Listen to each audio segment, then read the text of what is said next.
ആ good morning മോളെ. വാ ഇരിക്കി. എന്താ ചായ ഇട്ടോ നോക്കാണോ? രാവിലെ പത്രം വായന കഴിഞ്ഞിട്ട് ചായ ഇടാറുള്ളൂ. മോള് പത്രം വായിക്കാറുണ്ടോ? ഇരിക്കി. വായിക്കാറുണ്ടോ? ഞാൻ അമ്മേ. ഓ ഗിരീഷേട്ടന് ചായ. ഗിരീഷേട്ടനാ? നീ അങ്ങനെയാണോ അവനെ വിളിക്കാൻ പോണേ? അതെ. എന്തിന്?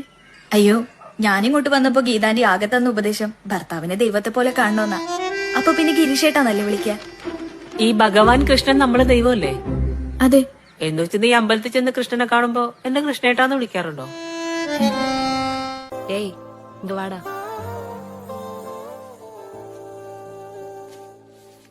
நன்றி.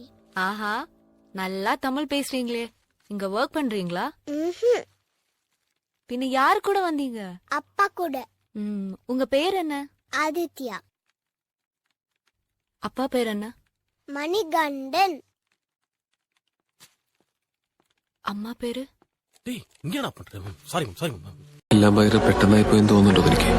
അയ്യേ, ആരുടെങ്കിലും ഒക്കെ ഇഷ്ടം തോന്നുന്ന ഇങ്ങനെ ആലോചിച്ച് പ്ലാനൊക്കെ ചെയ്യേണ്ട കാര്യമാണോ? അതൊക്കെ ഇതേപോലെ ഇങ്ങനെ നൈസായിട്ട് സംഭവിക്കണം.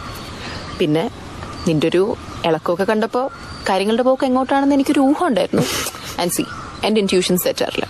അതുകൊണ്ട് എങ്ങാനും നീ പെട്ടെന്ന് വല്ലതും ചാടിക്കയറി പ്രപ്പോസ് ചെയ്താ ഒരു യെസ് പറയാൻ ഞാൻ റെഡിയായിരുന്നു. ആണോ? ശരിക്കും? ഒരു മിനിറ്റ്. എന്താ, എവിടെ പോവാ?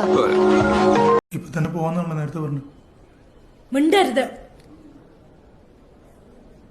ചായ കുടിക്കണമെന്ന് പറഞ്ഞ് പോയി പൊടി വാങ്ങി വലിച്ചിട്ട് തലയും കറങ്ങി റോഡിൽ വീണതും പോരാ, ഇപ്പൊ തന്നെ പിന്നെ ഇറങ്ങണം അല്ലേ?